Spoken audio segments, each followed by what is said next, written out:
Today, we are doing a demonstration with what's called a Hoffmann apparatus. That is the set of three glass tubes that you see on the screen in front of you. And we have the Hoffmann apparatus hooked up to a power supply. The red wire is attached to the positive end of the power supply, so that's the positive electrode. And the black wire is attached to the negative part of the power supply, and so it is the negative electrode. The liquid inside of the Hoffmann apparatus is just water with an electrolyte in it um, to make it conduct electricity. Now, one of the first things that you've got to do on your worksheet is you need to sketch a picture of the apparatus. You can see it can be simple, just like mine here. Just make sure you label the negative electrode, positive electrode, and power supply on your drawing. So now we're going to turn the power supply on and make some observations as to what's happening. The first thing we should see is immediately upon the electricity being turned on, we have some bubbles. If we look up closer, we can see it looks like there are more bubbles forming at the negative electrode. Now we'll speed this up a little bit so that we can make the collection of gas go faster. And we can indeed see that more gas is forming at the negative electrode than the positive electrode.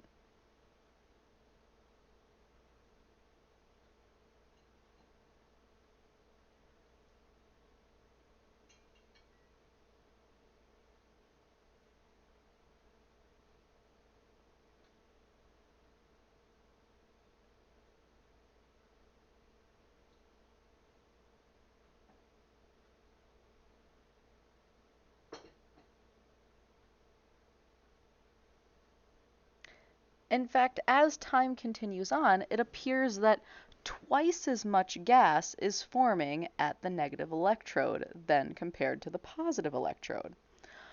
So what we kind of need to think about here is what are some of the possible gases that could be being produced, given the fact that we're just running electricity through liquid water.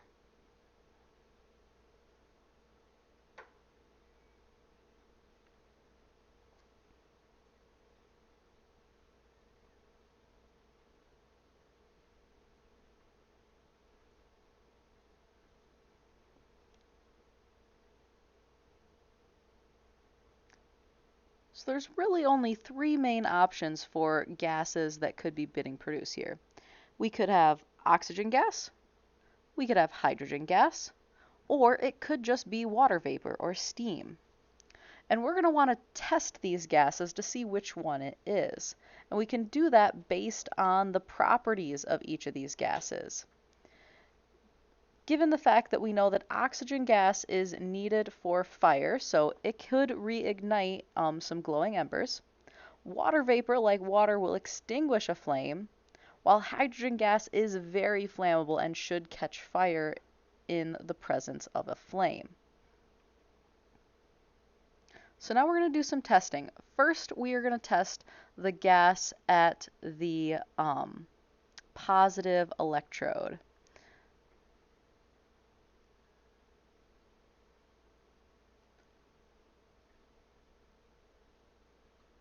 And what I'm going to do in this video is I'm going to light a small stick of wood, and I'm going to blow out the flame so that the tip of it is still glowing, but not on fire. And if the gas at the positive electrode is indeed oxygen, we should see that flame get reignited.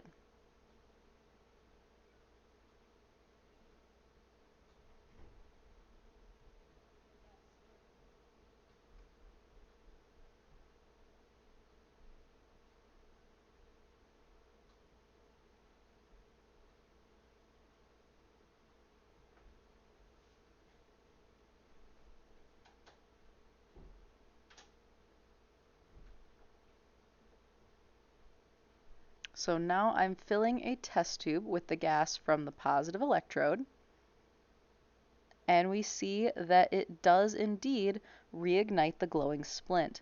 So the gas at the positive electrode is indeed oxygen. Now we're going to test the gas at the negative electrode, and I'm just going to light a wooden splint, and then I'm going to fill the test tube with the gas from the negative electrode, and I'm going to bring the lit splint near the mouth of the test tube.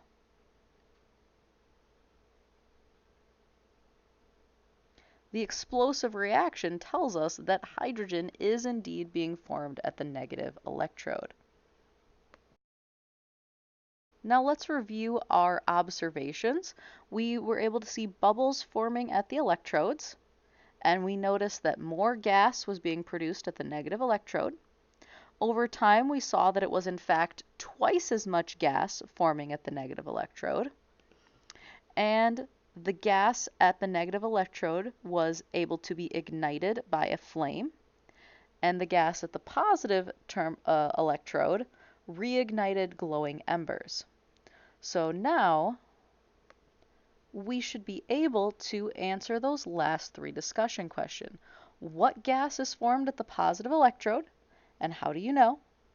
What gas is formed at the negative electrode? How do you know? Support it with evidence from our testing of the gas and what we know about the properties of the gases from our prediction.